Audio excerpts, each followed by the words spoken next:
Hey everybody, it's Jason with the Board Game Mechanics, and today we're going to take a look at a game called Konja.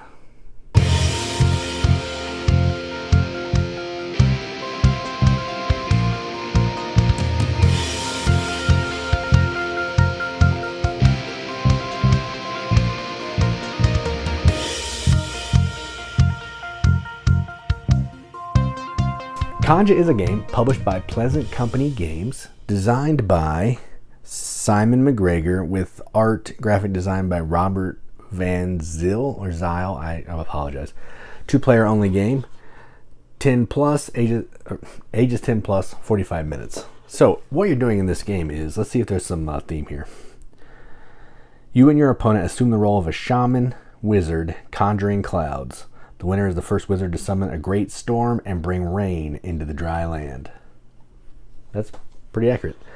This is a little push your luck dice game where you're going to be rolling some dice and you're trying to be the first player to, well, not the first player, but you want to get 21 points in clouds to end the game. And then whoever has the most points after that is the winner. It has some resemblances to Ancient Terrible Things, which we'll get back to in the final thoughts, but it's a pretty simple game to play, pretty simple game to teach. And if you want to check that out, you can click the link in the video description to take you to a couple rounds of the playthrough, see what it's all about, see what it looks like, all that kind of thing. But if you don't want to see that, let's just head on over and talk about the components.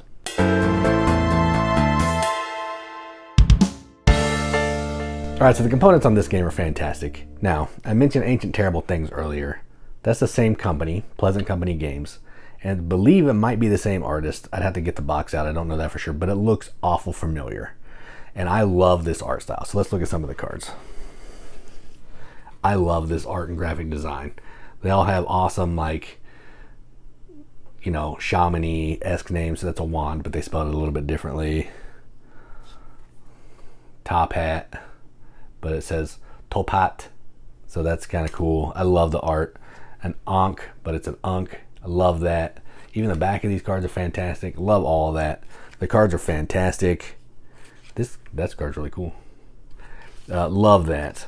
I like the way the ancestors look. They all have a different vibe to them. So there's one. There's another one. These little idol statues are really cool too. It'd be nice if they had stickers or something to go with them, but I really like the vibe of that. There's 5 of those. The tokens are pretty much the same as the tokens in Ancient Terrible Things, like same money, I believe. These are a little different, I think, but still green. Still have blue tokens. They have a different symbol, but same vibe. This pyramid tells you what all the die results give you. Love that. It's a nice quality cardboard. The dice are fantastic. So let's take a look at some of these. The red and the pink are a little hard to tell apart. I don't know how well that comes across here, but this is red. This is pink. Whoops.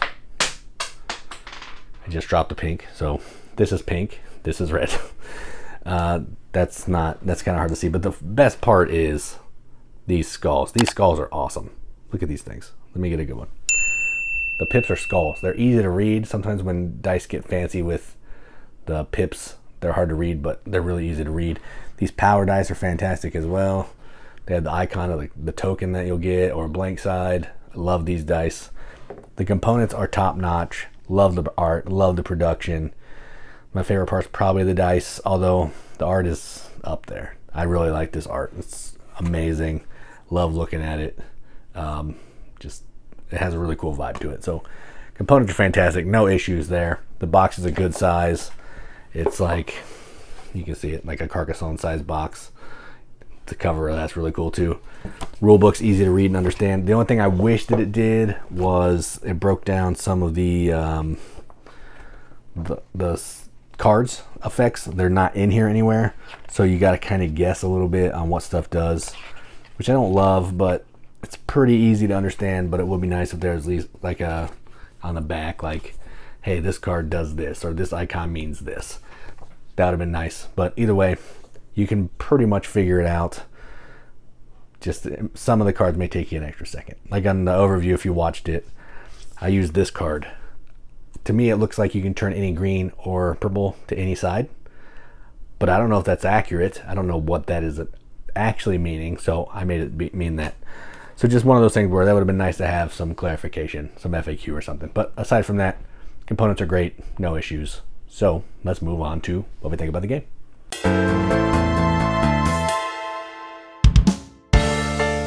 All right, so this game is really fun. It's like Ancient Terrible Things, but 2 players only. And it has a similar vibe. It's still that push your luck element of rolling dice. Has some Yahtzee elements to it. And it's just a good time. It has some take that, but you don't have to use it. You can change the red dice to be something good for you, which is on the back of the Udo card. It's the same iconography, but it's a good card, apparently. Not in the rule book, I don't think, unless I missed it. So, yeah, it says there's a reference sheet. I must not have that reference sheet. I did get mine used. So, maybe all of my grumbles earlier were for naught, because I don't have that reference sheet. So, if that's the case, I disregard. I apologize. But I don't have it now, so that's what I'm going to say. But this is a super fun game. It doesn't replace Ancient Terrible Things for me. It's a different vibe, different feel, but it still has that Yahtzee mechanism, which I really enjoy. So, yeah. So I'm going to give this a BGM Accepted seal.